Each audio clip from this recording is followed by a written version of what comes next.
Muchas gracias por estar aquí. Hoy es un día más de punto de encuentro.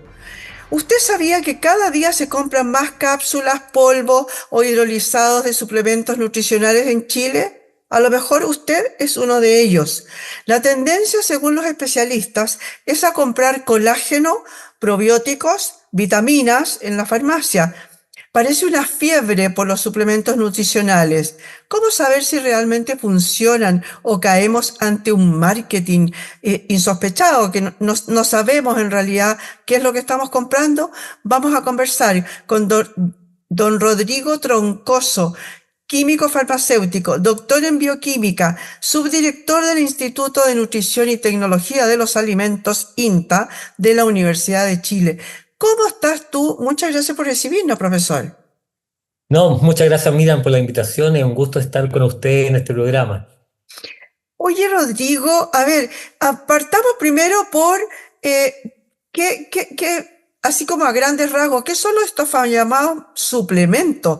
Porque en realidad los suplementos se los dan a los viejitos, a nosotros nos venden cuestiones que sirven como para todo. Yo no sé si es casi como irrisorio el tema, ¿no es cierto? Porque una cuestión como para una uña encarnada, pero también me sirve para el colon o me sirve para, no sé, las verrugas, estoy inventando. Sí, los suplementos uno podría pensar que inicialmente no son alimentos, se llaman suplementos alimenticios porque no aportan, pongamos, energía ni calorías principalmente, y tienen que ver con suplir alguna necesidad. Los más clásicos, pongamos, son los aportes de vitaminas. Pongamos ahora que de repente han visto que la población tiene deficiencia en vitamina D, entonces se le entrega un suplemento de vitamina D para que alcance sus niveles normales. Pero así tanto de minerales, de vitaminas, han aparecido otro tipo de suplementos, como pongamos pueden hacer algunas proteínas como el colágeno, otros suplementos que hablan que son quemadores de grasa. Tenemos también en esta categoría, podrían aparecer los probióticos y los prebióticos. Entonces la gama de suplementos es muy alta. Y suplementos son apropiados para personas que tienen ese déficit, para personas sanas, para personas que digo, no importa, como cualquier lecera, digamos, cualquier comida chatarra y me suplemento con las cosas que necesito. Es una excelente pregunta porque inicialmente el suplemento sería para una deficiencia, ¿no es cierto? Como en este caso alguna vitamina que en el fondo debemos suplementarla para que esté en los niveles óptimos. Pero esto se ha comercializado en el fondo tanto para personas sanas, pero para personas con deficiencia. Y uno de los problemas que tienen los suplementos es que en el fondo no tienen una regulación importante en base a que lo que ellos declaran sea efectivamente lo que hacen. Cuando un suplemento dice que tiene efectos positivos para la salud, supongamos que va a disminuir, pongamos, la cantidad de grasa en el cuerpo, no hay un estudio real que demuestre detrás de ese suplemento que realmente lo hace.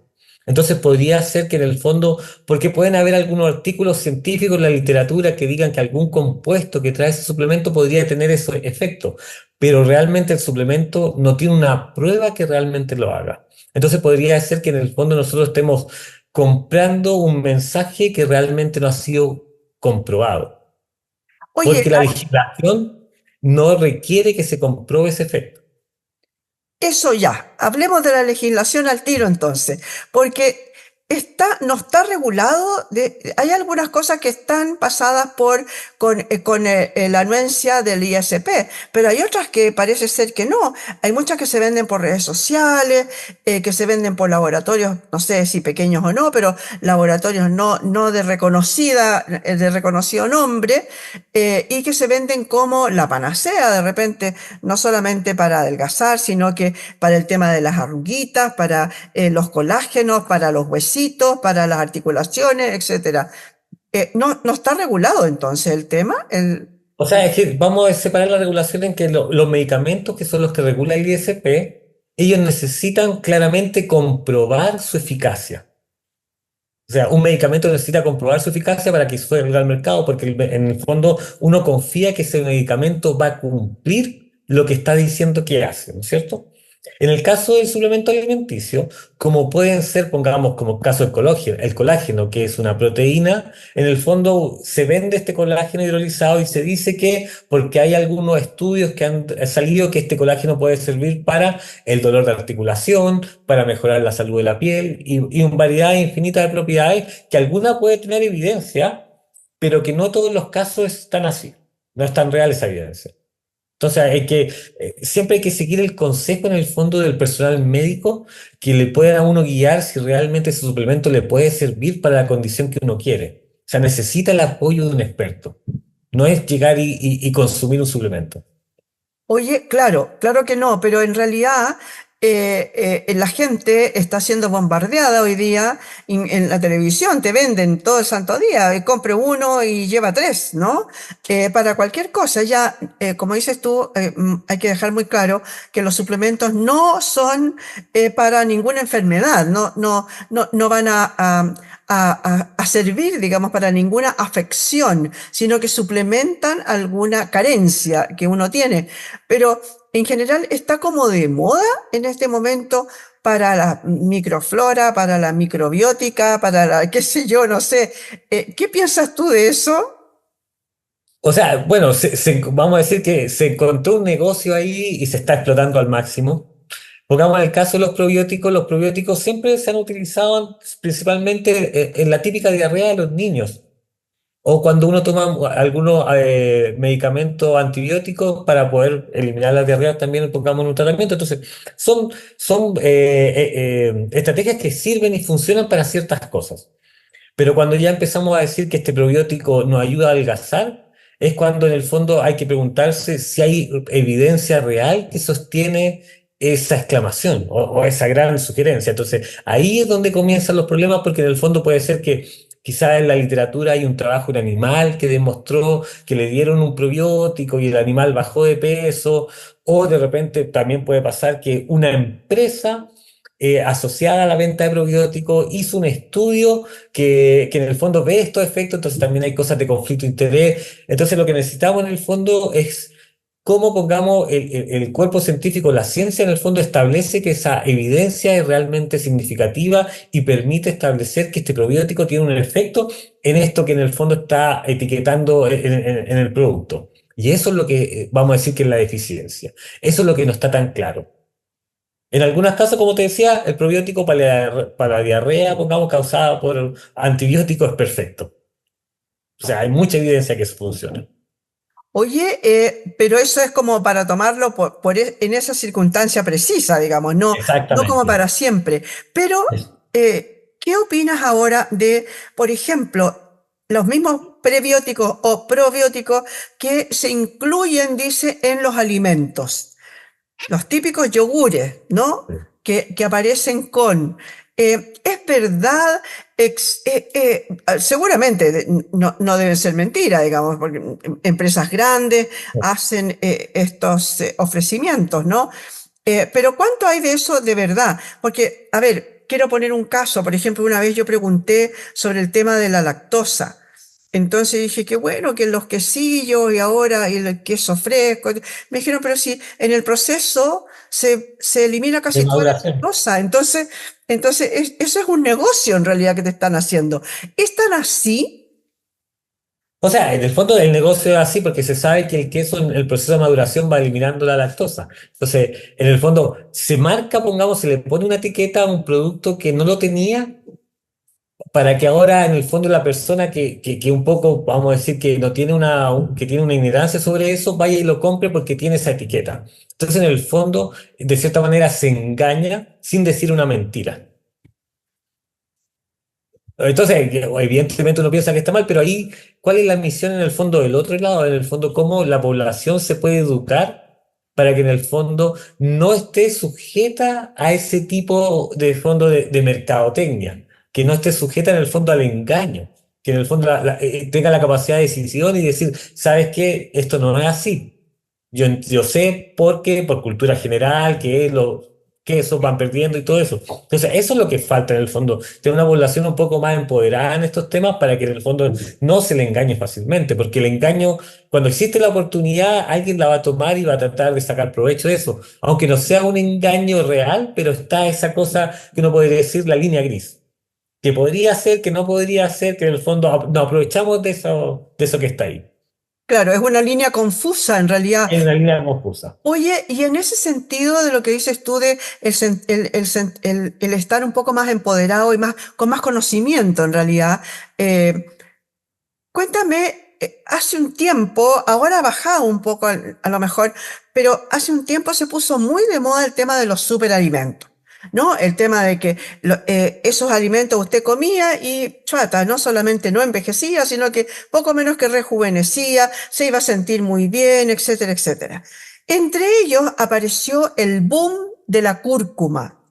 Yo en algún momento entrevisté a una persona que hizo, un bioquímico que hizo un estudio sobre la cúrcuma y me decía, mira, la gente tendría que comérselo a cucharadas. Muchas. Las cápsulas de cúrcuma no te van a servir para lo que dices. ¿Tú qué me comentas sobre ese tema? Yo creo que ahí es ¿cómo se llama? Vamos a decir, una necesidad en el fondo de encontrar algún tipo de solución a estas grandes problemáticas que tenemos, ¿no es cierto? Sobre todo relacionado a la obesidad. Y los superalimentos aparecen como una gran oportunidad de en el fondo entregar un tipo de compuesto que venga en algún alimento, como son los polifenoles, o en este caso la cúrcuma, y una gran variedad, que en el fondo se ha visto que por separado y cuando se hacen algunos estudios, entregan estos beneficios en la salud.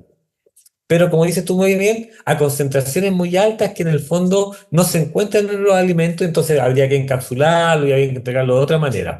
Entonces, estamos en esa necesidad de encontrar soluciones. ¿Ya? Y esta es una forma de encontrar soluciones. Entonces, lo que tiene que hacer la ciencia en el fondo, o lo que tiene que hacer, pongamos la gente, es saber si pongamos si eso que se está entregando y que se está informando tiene la evidencia suficiente para decir que es beneficioso o no para la salud y que ese superalimento realmente está generando un beneficio y que no es solo un negocio para aumentar el mercado.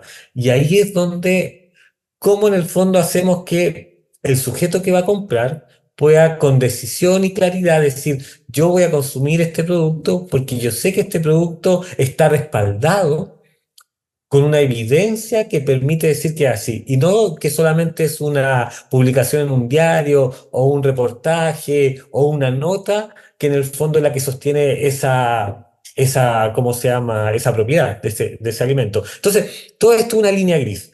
Evidentemente hay evidencia que sostiene que estos superalimentos podrían tener beneficios, pero quizás las concentraciones no son muy reales para aplicarlas en el día a día, a no ser que no sea una formulación como una píldora.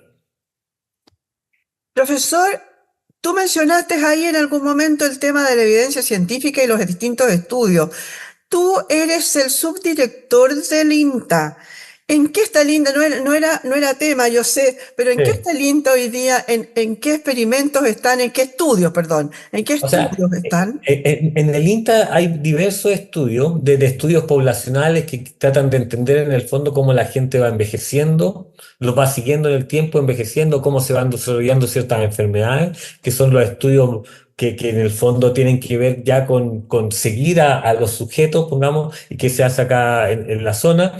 Tenemos estudios también que vamos a decir que son estudios más básicos, estudios muy interesantes que tratan de entender, pongamos, cómo algunas enfermedades neurogenerativas se desarrollan. ¿M? Y cómo algunos micronutrientes como el fierro tienen relación con el desarrollo de esta enfermedad. Otro estudio, tenemos un estudio muy interesante que tiene que ver con esto, los probióticos, que en el fondo estamos estudiando, pongamos, si, o sea, un grupo de investigadores acá está estudiando, pongamos, si los trasplantes de heces de una persona sana es capaz de entregar ese beneficio, pongamos, a una persona que está enferma. Entonces, pero te están haciendo todo un estudio muy controlado y con todas las condiciones para poder decir que cuando termine ese estudio, la evidencia que se sacó de él, sea positiva o negativa en estas cosas, es evidencia de calidad. Que en el fondo que se puede tomar y se pueden diseñar y se puede establecer medidas en base a eso. Perfecto. Oye, una de las cosas, de las grandes preocupaciones de la humanidad completa y también obviamente de Chile, es que estamos envejeciendo cada vez más tarde, ¿no? O sea, estamos durando mucho más tiempo, más Sí. bien. Y por lo tanto la población se está haciendo, envejeciendo y está creciendo muchísimo. Hay necesidades de alimentación. Bueno, la ha habido siempre. El INTA ha sido famoso en realidad en los estudios que ha hecho y en cómo ha trabajado por la nutrición en Chile. Pero cuéntame, a mí me surgió, te comentaba, un, un concepto que yo no había visto sobre el tema y es el tema de los alimentos funcionales. Yo había escuchado hasta cierto punto, por ejemplo, todas las intervenciones que le han hecho a distintos alimentos, pero por cosas más bien de productividad, ¿no es cierto? Que los tomates no se cayeran solos, entonces le pusieron unas hilachas que llegan hasta no sé dónde y lo sostienen, las sandías cuadradas porque son más fáciles de encajonar para mandarlas para otros lados, etcétera. Pero parece que los alimentos funcionales se escapan un poquito de eso. ¿Qué nos comentas sobre eso? Sí, es que el alimento funcional es un alimento que se le quiere dar una propiedad para mejorar alguna condición de la salud, ¿no es cierto? Y acá en Chile tenemos ejemplos muy clásicos. La harina suplementada con ácido fólico, que era para disminuir estos problemas con el cierre del túbulo neural, ¿no es cierto? Entonces ya hace mucho tiempo ya tenemos alimentos funcionales, lo que pasa es que no existe esa categoría dentro del registro de los alimentos. Ya. Pero ya, o pongamos hace un poco tiempo atrás, acá en el INTA se está estudiando en un proyecto como la suplementación con vitamina D a una sopa para entregarle a adultos mayores. Ya, ya. Entonces, eso es un alimento funcional porque quiere entregar una propiedad o un compuesto que sea beneficioso para la salud en una matriz, pongamos, de un alimento más clásico. Como la sal con yodo, por ejemplo. Como la sal yodada. Ya. Exactamente. Lo que pasa es que ahora uno empieza a ver otro tipo de productos que en el fondo que quieren agregarle polifenoles, que quieren agregarle probióticos y otro tipo de variedad a esos alimentos funcionales y en el fondo de quizás cosas que no están tan probadas en la literatura o en la literatura científica no están tan probadas que tengan beneficios.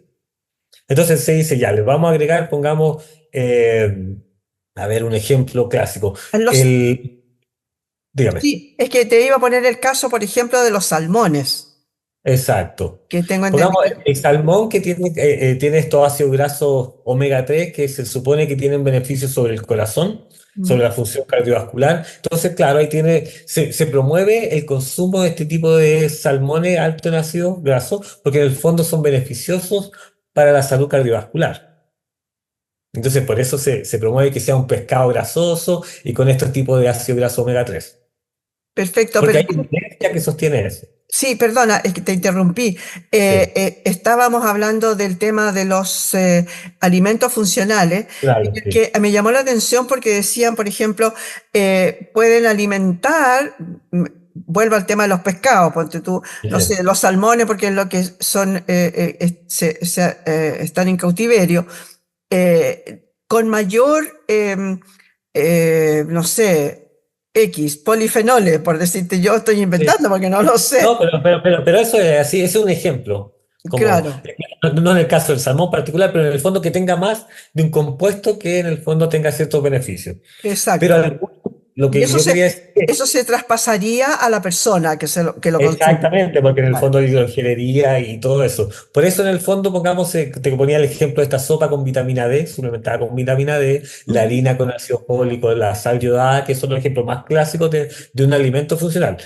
Pero porque se sabe que en el fondo la vitamina D, el yodo y el ácido fólico son beneficiosos. O sea, hay mucha evidencia y se ve una política pública del Estado, del gobierno, que en el fondo decide que tiene que suplementarse esos productos porque en el fondo se sabe que son beneficiosos para la población. O sea, desde la ciencia de los estudios se llegó a la conclusión que la población se iba a beneficiar con el uso de estos suplementos. Oye, Entonces, ¿y hay hay aquí algún, perdona, hay algún tipo de carencia específica por raza, por región, por el lugar donde estamos en Chile, que sea, por ejemplo, necesaria de suplir con algún tipo de alimento?